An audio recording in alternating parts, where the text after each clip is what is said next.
যারা ভাত খেতে পারেন না, কি দিয়ে খাবো, কি দিয়ে খাবো, এই এক পদ হলে কিন্তু খাওয়া হয়ে যায়। পরিবারের সকলে দেখতে যেমন সুন্দর হয়েছে, খেতেও হয়েছে কিন্তু দারুণ মজার।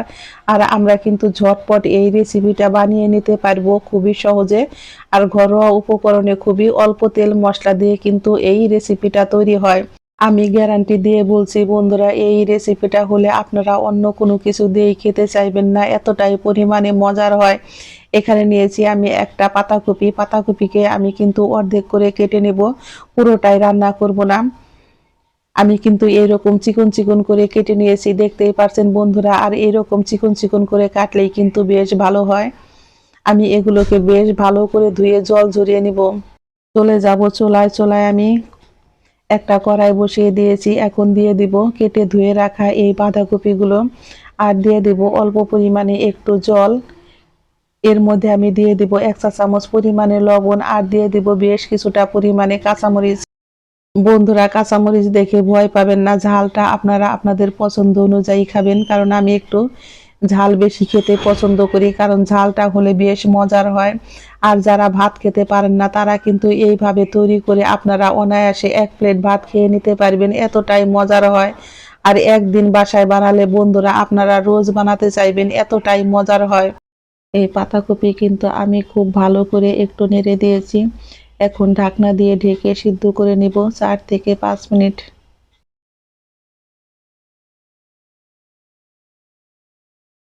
এখন আমি দিয়ে দিয়েছি 4 থেকে 5 কোয়া পরিমাণে রসুন।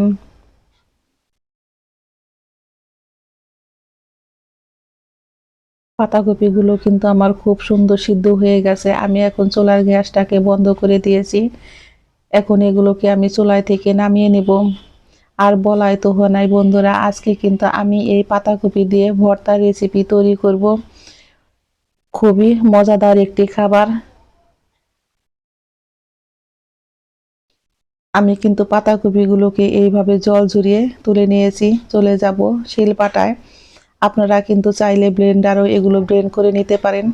আমি কিন্তু এগুলো শিলপাটাই ভর্তা করে নিব।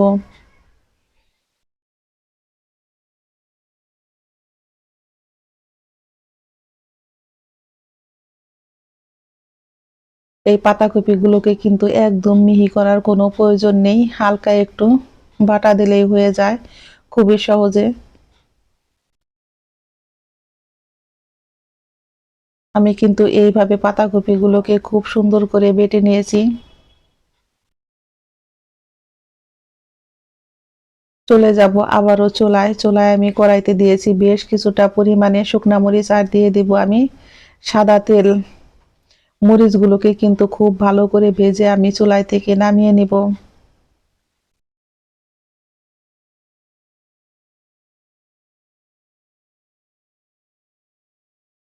আমি এখন দিয়েছি হাফ চামচ পরিমাণে কালো জিরে, আর দিয়ে দিব আমি বেশ কিছুটা পরিমাণে রসুন কুচি।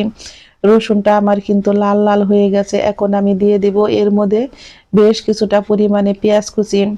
পেঁয়াজের পরিমাণটা একটু বেশি হলে কিন্তু খেতে বেশ মজারই হয়। আমি দিয়েছি এর মধ্যে বেশ কিছুটা পরিমাণে কাঁচামরিচ। পেঁয়াজগুলো খুব ভালো করে ভেজে আমি এখন দিয়ে দেব বেশ কিছুটা পরিমাণে টমেটো।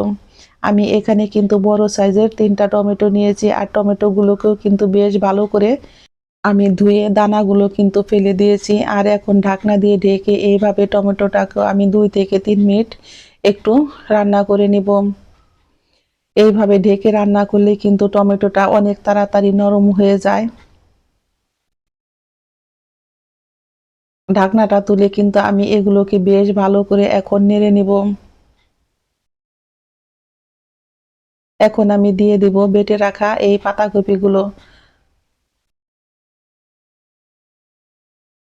আমি এখন এর মধ্যে দিয়ে দিব অল্প পরিমাণে একটু হলুদের গুঁড়া, আর দিয়ে দিব খুবই অল্প পরিমাণে একটু কালারের জন্য মরিচের গুঁড়া।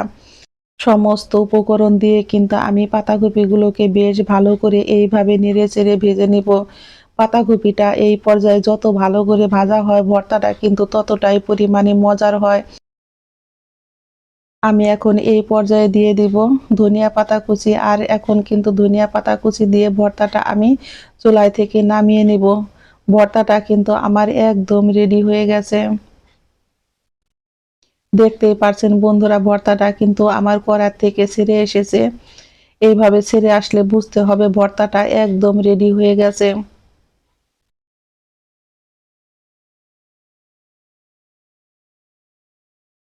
পাতাকপির এই ভর্তাটা বন্ধুরা অবশ্যই একদিন বাড়িতে বানিয়ে খাবেন। যারা খেয়েছেন তারা তো জানেনই এর স্বাদটা কিরকম হয়। আর যারা খাননি তারা অবশ্যই খেয়ে আমাকে কমেন্ট বক্সে জানাবেন, এতটাই পরিমাণে মজার হয়। একবার খেলে বন্ধুরা এর স্বাদ আপনারা ভুলতে পারবেন না।